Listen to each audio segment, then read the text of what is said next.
अगर आप एक नौकरी पेशा हैं, आपका पीएफ कटता है तो ये खबर आपके लिए बहुत महत्वपूर्ण है, क्योंकि पीएफ के कुछ नियमों में बहुत बड़ा बदलाव किया गया है।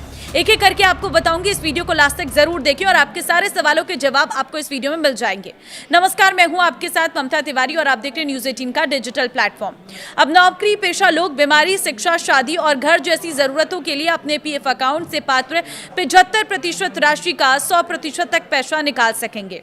केंद्र सरकार ने पुरानी 1952 की व्यवस्था को बदलकर अब सामाजिक सुरक्षा संहिता के तहत 29 जून से देश में नई ईपीएफ स्कीम लागू की है। अगर इसे हम इजी लैंग्वेज यानी कि आसान भाषा में समझे तो इस बदलाव का आपके पीएफ बैलेंस और विड्रॉल पर क्या असर पड़ेगा वो समझ लीजिए। देखिए, पहला सवाल यह है कि सरकार ने पीएफ से जुड़ा कौन सा नया नियम लागू किया है, तो उसका जवाब यह है कि केंद्र सरकार पुरानी ईपीएफ स्कीम 1952 की जगह अब ईपीएफ स्कीम 2026 को नोटिफाई कर दिया है। इसके तहत पीएफ सब्सक्राइबर्स के लिए आंशिक निकासी की शर्तों में बदलाव किए गए हैं। दूसरा सवाल का जवाब यह है कि आंशिक निकासी को लेकर सबसे मुख्य बदलाव क्या है, तो देखिए जवाब यह है कि नए नियमों के तहत अब कोई भी ईपीएफओ मेंबर अपने पीएफ अकाउंट से पूरा पैसा आंशिक निकासी के रूप में नहीं निकाल सकेगा। अब ग्राहकों को अपने पीएफ अकाउंट में कुल एलिजिबल मेंबर बैलेंस का कम से कम 25% हिस्सा पीएफ अकाउंट में रखना होगा। तीसरा सवाल बहुत लोगों के मन में ये रहता है कि इस 25% मिनिमम बैलेंस के नियम को गणित के हिसाब से कैसे समझे, तो इसका जवाब यह है कि इसे एक सीधे उदाहरण से आप समझा जा सकता है।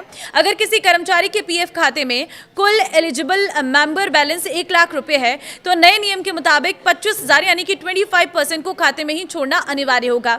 इस राशि को निकालने की अनुमति नहीं होगी। इसके बाद जो शेष 75,000 यानी कि 75% बचेगा उसे ही निकाल सकेंगे। अब चौथा सवाल ये भी रहता है कि क्या ये मिनिमम बैलेंस का नियम सिर्फ कर्मचारी के हिस्से पर लागू होगा या एम्प्लॉयर के हिस्से पर भी, तो जवाब यह है कि ये नियम दोनों पर समान रूप से लागू होगा। योजना की परिभाषा के अनुसार एलिजिबल मेंबर बैलेंस की गणना कर्मचारी और नियोक्ता दोनों के योगदान को मिलाकर की जाती है। दोनों ही फंड्स के कुल योग में 25% की अनिवार्य कटौती के करने के बाद बची हुई राशि की निकासी के योग्य मानी जाएगी। अब सवाल ये भी रहता है कि नई स्कीम के तहत किन जरूरी कामों के लिए पीएफ से आंशिक निकासी की जा सकती है, तो जवाब यह है कि ईपीएफ स्कीम 2026 में सदस्यों को कोई जरूरतों के लिए आंशिक निकासी की अनुमति दी गई है, जिसमें घर बनाने या खरीदने से जुड़े काम हैं। सदस्य घर या फ्लैट खरीदने, मकान निर्माण के लिए प्लॉट खरीदने, नया घर बनवाने, होम लोन के रिपेयर और मकान की मरम्मत या सुधार के लिए पैसा निकाल सकते हैं। इसके अलावा बीमारी, शिक्षा, शादी जैसी जरूरतों के लिए भी पैसा निकाला जा सकेगा। छठा सवाल ये रहता है कि अगर किसी कर्मचारी ने 12 महीने यानी कि 1 साल की नौकरी भी पूरी नहीं की है, तो क्या वो ये पैसे निकाल सकता है, तो जवाब यह है कि हाँ, संशोधित नियमों में इस स्थिति के लिए भी विशेष प्रावधान किया गया है। यदि कोई कर्मचारी 12 महीने से कम की सेवा के बाद नौकरी छोड़ देता है, तो वो भी निर्देशित शर्तों और नियमों के अधीन अपने पीएफ खाते से आंशिक निकासी का दावा कर सकता है।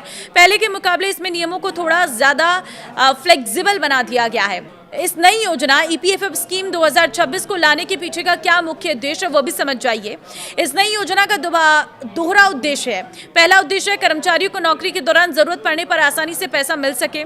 दूसरा सबसे महत्वपूर्ण उद्देश्य ये सुनिश्चित करना है कि कर्मचारी अपनी पूरी रकम समय से पहले ना निकालें, जिससे उनके रिटायरमेंट के बाद के लिए बचत सुरक्षित रहे। तो क्या इस बदलाव से नौकरी पेशा लोगों की इन हैंड सैलरी या मासिक योगदान पर कोई असर पड़ेगा, तो उसका जवाब है नहीं।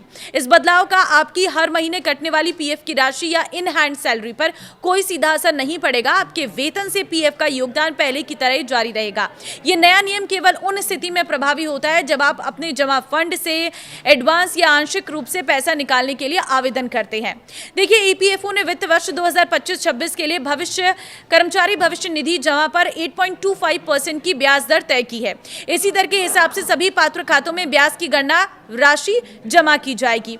यह ब्याज सीधे खाताधारकों के पीएफ खाते में क्रेडिट होगा और इसके लिए किसी तरह का आवेदन करने की जरूरत नहीं होगी।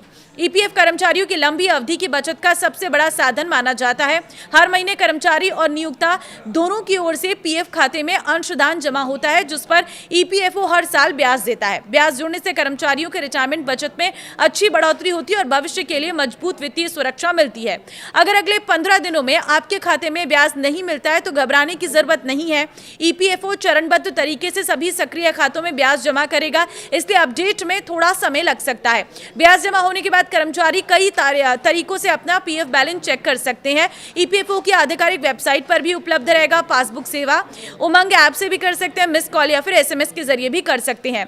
खाते का अपडेट बैलेंस चेक किया जा सकता है। हालांकि ब्याज सभी खातों में एक साथ नहीं पहुंचेगा, इसलिए कुछ खातों में अपडेट दिखने में कुछ दिन लग सकते हैं। तो यह है ईपीएफओ के कुछ बदलाव जो आपने सभी लोगों के साथ शेयर कर देने, क्योंकि हर नौकरी पेशा को ये बदलाव पता होने चाहिए। नमस्कार।